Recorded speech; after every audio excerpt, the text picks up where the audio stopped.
บายดีท่านผู้ชมที่เคารพโทรภาพเพลงสั้นลาวต้อนรับทานเข้าสู่รายการเพิ่มพูนคูณสร้างมื้อนี้ทีมงานรายการของพวกเขาก็จะนำพาท่านผู้ชมนั้นมาฮู้จักกับกิจกรรมซึ่งกิจกรรมนี้ก็เป็นกิจกรรมที่สำคัญหลายของเมืองนาไซทองของพวกเขาฉะนั้นแล้วเมื่อเฮามายืนอยู่จุดที่ข้างหลังที่ท่านผู้ชมเห็นอยู่ตอนนี้นั่นก็คืออ่างน้ำหุ่มนั่นเองที่ว่าหลายๆท่านนี่ก็คงจะฮู้กันแล้วเนาะท่านผู้ชมในพิธีสำหรับในมื้อนี้เนาะก็จะเป็นการ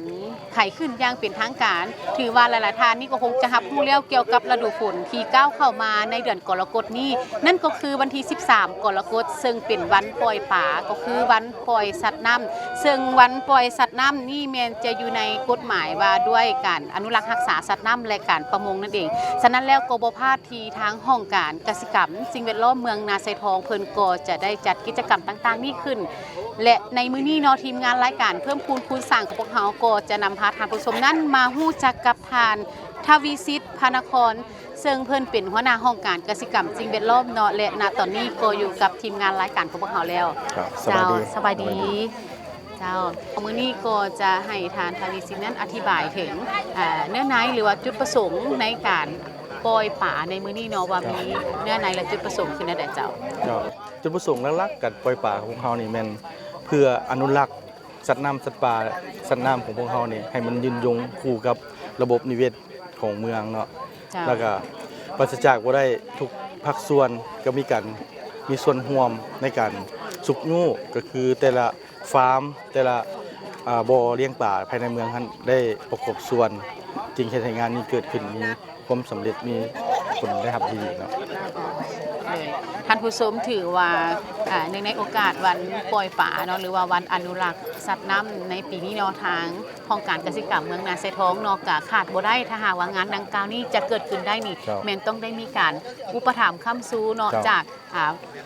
กฟาร์มป่าบ่หรือว่าจากผู้ประกอบการหรือว่าจากนักธุรกิจต่างๆแบบนี้เนาะซึ่งที่ให้งานดังกล่าวนี้เกิดขึ้นแบบนี้โดยท่านผู้ชมนอกจากที่ว่าเพิ่นจะได้มีการ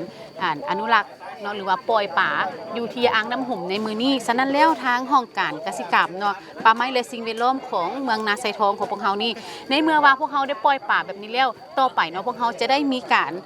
ฟื้นฟูหรือว่าเพิ่มความอุดมสมบูรณ์ใดเพื่อให้ป่านี้ขยายออกไปได้หลายกว่าเก่าอีกในระยะที่เราปล่อยป่านี้เนาะเราก็ได้ปล่อยเลือกบอนที่มีความสำคัญก็คือบอนเป็นรังสงวนของป่าครับเนาะเป็นบอนที่ป่าสามารถอยู่ได้แล้วก็สามารถเพาะพันธุ์ได้มันเป็นบอนที่น้ำค่อนข้างจะลึกเนาะแล้วป่าสามารถวางไข่วางอย่างได้เนาะแล้วก็เฮ็ดให้บอนดังกล่าวที่ประชาชนบ่สามารถมาหาป่าได้เนาะเป็นบอนห่วงห้ามเนาะเฮ็ดให้ป่าขยายพันธุ์เพื่อให้มันสมดุลระหว่างระบบนิเวศเวลาป่าขยายพันธุ์แบบใหญ่แล้วเขาจริงป่าก็สามารถออกไปข้างนอกแล้วประชาชนจะสามารถทำมาหากินได้คือว่าในปีนี้เนาะทางห้องการกสิกรรมเนาะและสิ่งแวดล้อมของเมืองนาไซทองของพวกเฮานี่แม่นได้ปล่อยป่าสำหรับวันที่13กรกฎาคมปีนี้นี่แม่นจำนวน 150,000 ตัวเนาะถือว่ายังเพียงพอบ่หัวหน้าต่อกับสถานที่แบบเหมาะสมบ่เป็นตามแผนเฮาวัน300,000 ตัวเนาะแต่เฮาปล่อยได้ 150,000 ตัวเนาะแต่ว่าปีนี้เขาปล่อย 150,000 ตัวก่อนเนาะเพราะเขาจะมียังอ่างน้ำซ่วงนี่เพราะเขาจะสืบต่อปล่อยอีก 150,000 ตัวและส่วนถ้ามีผู้ประกอบการสุงนูอีกเขาก็สิสืบต่อปล่อยอีกเนาะปล่อยไปเรื่อยๆเนาะว่ามื้อนี้เฮานำเอาป่าชนิดใดๆมาปล่อยป่าเขามีป่านิ้นเนาะป่านิ้นป่าในแล้วก็ป่ากินหญ้าป่าเกล็ดแลบแล้วก็ป่าขาวทั่วไปเนาะคือจำนวนที่เราปล่อยแต่ป่าพวกนี้เป็นป่าที่สามารถอยู่ได้ตามแม่น้ำของพวกเขาที่สามารถทนทานแล้วก็สามารถดำรงชีวิตได้นะในเมื่อว่าเฮาปล่อยออกไปแบบนี้แล้วเนาะถ้าหากว่าเฮาได้มีการบัวระบาดเนาะเพื่อให้ป่านั้นขยายพันธุ์แล้วก็เติบใหญ่เวลาที่ว่าต่อหน้าเนาะถ้าหากว่าเฮามีแนวคิดที่แบบอยากจะผันขยายเป็นเศรษฐกิจบ่เจ้าอ๋อปัจจุบันนี้พวกเฮาได้มีการนั้นเฮ็ดแนวใดเพื่อว่าจะมีการหันเป็นเศรษฐกิจนะพอพวกเฮาได้แต่งตั้งเป็นคณะคุ้มครองอ่างเด้ผู้ใดจะมาหาป่าหรือว่ามาเฮ็ดการประมงนะเป็นพวกเขาต้องได้มาขึ้นทะเบียนก่อนว่าการหาปลาของเจ้านี่จะหาในปริมาณสำใดเนาะเขาจะจำกัดเพราะว่าถ้าหาไปหลายมันก็40,000เนาะแต่ว่าก็ต้องมีฤดูกาลวางไข่เพราะเขาจะบ่ให้หา แต่ละฤดูกาลที่บ่ได้วางไข่ก็หาได้ แต่ว่าก็ต้องมีการคุ้มครองกับติดตาม ป่าเฮาจะขึ้นมาวางไข่ในระยะเดือนใด ระยะเดือน7หาเดือน11ตอนฝนตกระยะฝนตก เดือน7หาเดือน11ของทุกๆ ปี ของทุกปี อาจจะเป็นฤดูฝน ถ้าเป็นฤดูฝน ทางห้องการกสิกรรม และสิ่งแวดล้อมเมืองนาไซทองนี่แม่นได้มีการจัดสรรบ่ว่าจะเป็นการวางแผนให้ทางผู้ประกอบการเนาะหรือก็คือประชาชนต้องได้มีเฮาต้องได้มีการ ส่วนร่วม มีส่วนร่วมอันที่สองมาเฮาได้มีการโฆษณาแนวใดบ่เพื่อให้ประชาชนได้มีส่วนร่วมในการอนุรักษ์รักษาเช่นว่าอาจจะได้ยินว่าบ่ห้ามบ่ให้สอดป่าบ่หรือว่าห้ามบ่ให้หาป่าแบบที่มันเกิดห้ามอะนะ เจ้าพวกเขาก็มีเนี่ยนะข้อห้ามเนาะพวกเขาจะได้ลงไปเผยแพร่ผ่านบ้านให้บ้านเผยแพร่ผ่านทางโทรโคงแต่ละทุกเช้าที่หนึ่งเทื่อหนึงเพื่อสร้างจิตสำนึกให้ประชาชนเข้าใจเกี่ยวกับการหาป่าแบบสายแบบผิดกฎหมาย ก็คือ1บ่ให้เอาด่างมากวดเอาเนาะเพื่อป่าน้อยป่าใหญ่มันจะสูญพันธุ์เนาะเฮ็ดให้ระบบนิเวศแบบตะกอนน้ำกับที่มีการถูกทำลายได้เฮ็ดให้ป่าดำรงชีวิตอยู่ไว้ได้ดีปานใด ผ่านมาเฮาเคยเจอกับเหตุการณ์แบบนี้บ่ เจอด่างแก่ครับแต่ว่าคนที่บุรีจำนวนหนึ่งก็ต้องเอาด่างมาหลักแก่เนาะแต่ว่าเจ้าที่เขาจับได้พวกเขาก็ได้เอิ้นมาตักเตือนเป้าหมายถ้าเป็นเท็จกายส่ง3ครั้งแล้วพวกเขาก็ดำเนินคดีตามกฎหมาย โดยท่านผู้ชมนั่นก็คือจุดประสงค์เนาะหรือว่าอาจจะเป็นเป้าหมายเนาะเกี่ยวกับการจัดกิจกรรมก็คือวันที่13กรกฎาคมในทุกๆปีทางห้องการกสิกรรมสิ่งแวดล้อมของเมืองนาไซทองแม่นเพิ่นได้มีการจัดกิจกรรม เพื่อเป็นประโยชน์แบบนี้เนาะขึ้นอย่างเป็นทางการ ตามแผนหันแมนพวกเขาเมื่อนี้มาปล่อยอยู่อ่างน้ำหูนี่แม่น150,000ตัวเนาะแต่ว่าเขาจัดพิธีเป็นทางการเนาะแต่ว่าตัวที่เขาสืบต่อไปตามแผน300,000 ตัวหันอีก150,000 ตัวเขาจะไปปล่อยอยู่อ่างน้ำสวงเนาะอ่างน้ำสวงแล้วก็แห่งต่างๆของเมืองเขาของสะทองเขาเนี่ยครับ เลยท่านผู้ชมนั่นก็คือแผนการเนาะของทางของการกสิกรรม และสิ่งแวดล้อมของเมืองนาไซทองนอกจากที่เพิ่นจะได้จัดกิจกรรมสำคัญแบบนี้แล้วอยู่ที่อ่างน้ำหุ่มแล้วอะไรอีกต่อหน้านี้แม่นเพิ่นจะมอนี่แหละเนาะทางเนาะจะได้สืบต่อไปปล่อยป่าเติมอีกอยู่ที่อ่างน้ำสวง เจ้า เจ้าท่านผู้ชมตอนนี้ใจท่านผู้ชมนั้นได้ไปพักผ่อนรับชมสิ่งที่น่าสนใจจากทางรายการเขาบอกกันก่อนแล้วจึงกลับเข้ามาโอ้ลุ่มกันทีนึงอีกกับรายการเพิ่มพูนคูณสร้าง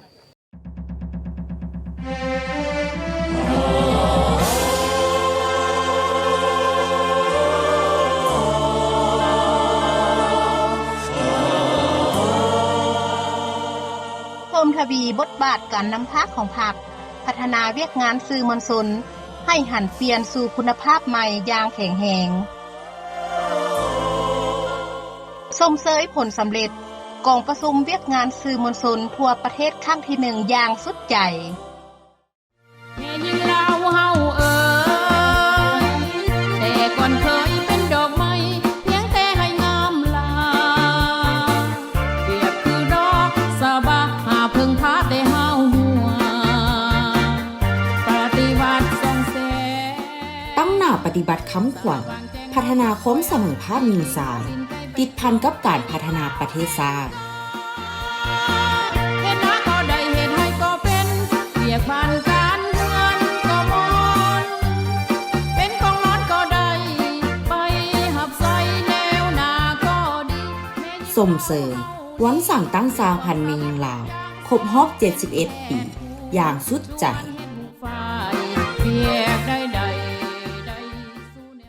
ขอต้อนรับท่านผู้ชมเข้าสู่ระยะที่2ทางรายการท่านผู้ชมพวกเขาก็ยังอยู่กันที่รายการเพิ่มพูนคูณสร้างและปัจจุบันนี้รัตดาวันเองก็ยังสืบต่อสัมภาษณ์เนาะและอยู่กับทานทวีสิทธิ์อีกครั้งหนึ่งท่านผู้ชมมาเข้าระยะสุดท้ายจากทางรายการกันแล้วเนาะจะขออนุญาตให้ทานทวีสิทธิ์ฝากคำคิดคำเห็นถึงท่านผู้ชมผ่านทางรายการเพิ่มพูนคูณสร้างของพวกเขาเนาะเพราะว่า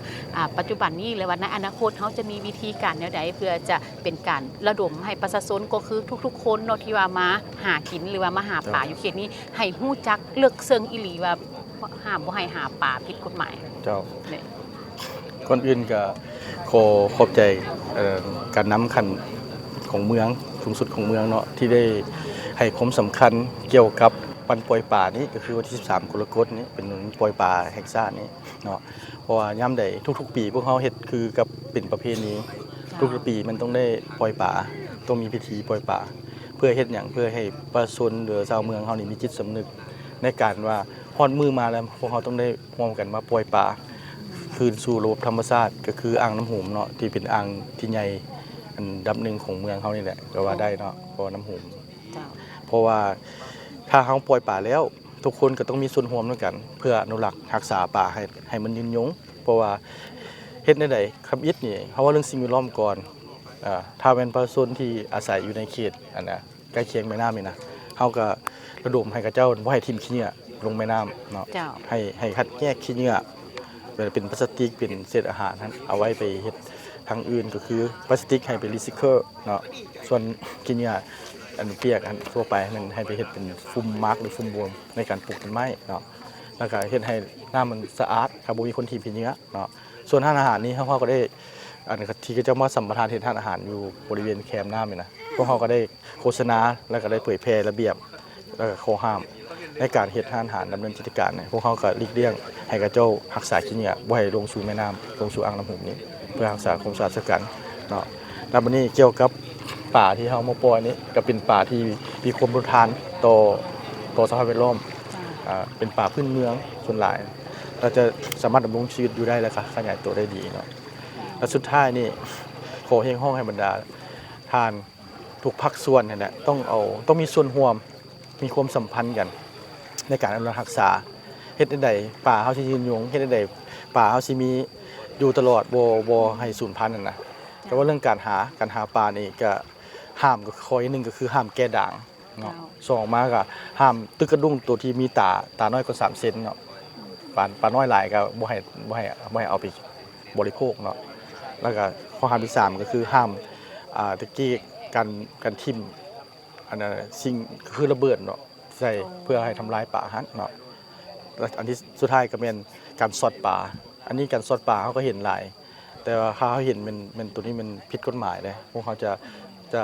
ปรับใหม่เด็ดขาดแล้วทันการแล้วเพราะเขาบ่ให้มีเนาะทำสำหรับเมืองของพวกเขานะ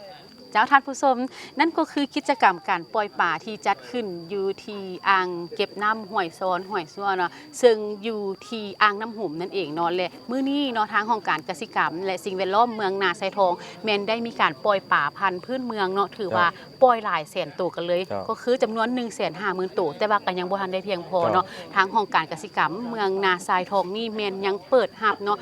อาจจะมีฟาร์มป่าเนาะหรือว่านักธุรกิจถ้าหากว่าอยากมีส่วนร่วมในการ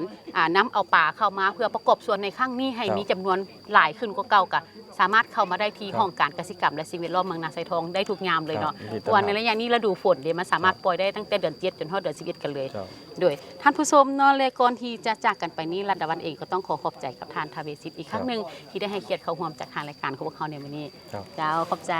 หลายโดยท่านผู้ชมและก็ต้องขอขอบใจกับท่านผู้ชมเนาะแต่ว่าก่อนที่จะจากกันไปนี้รัตดาวันเองก็ขอเชิญชวนถึงท่านผู้ชมเนาะก็คือตลอดฮอดพ่อแม่ประชาชนเนาะพ่อค้าสาวขายและก็น้องๆนักเรียนภายในเมืองนาไซทองเนาะก็คือเขตใกล้เคียงทุกๆท่านเนาะจงพร้อมพากันอนุรักษ์รักษาสัตว์น้ำเนาะก็คือวันที่17วันที่13กรกฎาคมเนาะในทุกๆปีเนาะบ่เพียงแต่ว่าในน้ำฝนนี่เนาะพวกเขาจะอนุรักษ์สัตว์น้ำสามารถอนุรักษ์กันได้ตลอดเลยเนาะเพื่อที่จะให้พันธุ์ป่าของพวกเขานี่ออกเมียเพลูกหรือว่าขยายออกไปหลายๆเนาะท่านผู้ชมเจ้าท่านผู้ชมเนาะสำหรับรายการเพิ่มพูนคุณสร้างดำเนินมาฮอดนี่ก็ใกล้จะหมดเวลาลงพอดีก่อนจากกันก็ต้องขอขอบใจกับท่านทวีศิษฐ์อีกครั้งนึงที่ได้ให้เกียรติเข้าร่วมจากทางรายการของพวกเราในวันนี้เจ้าขอบใจแล้วก็ต้องขอบใจกับท่านผู้ชมที่ให้เกียรติติดตามรับชมรายการสามารถไปติดตามรับชมสิ่งดีๆจากทางรายการเพิ่มพูนคุณสร้างได้ใหม่ตามวันและเวลาเดียวกันนี้สำหรับมื้อนี้ต้องขอลาไปก่อนสบายดี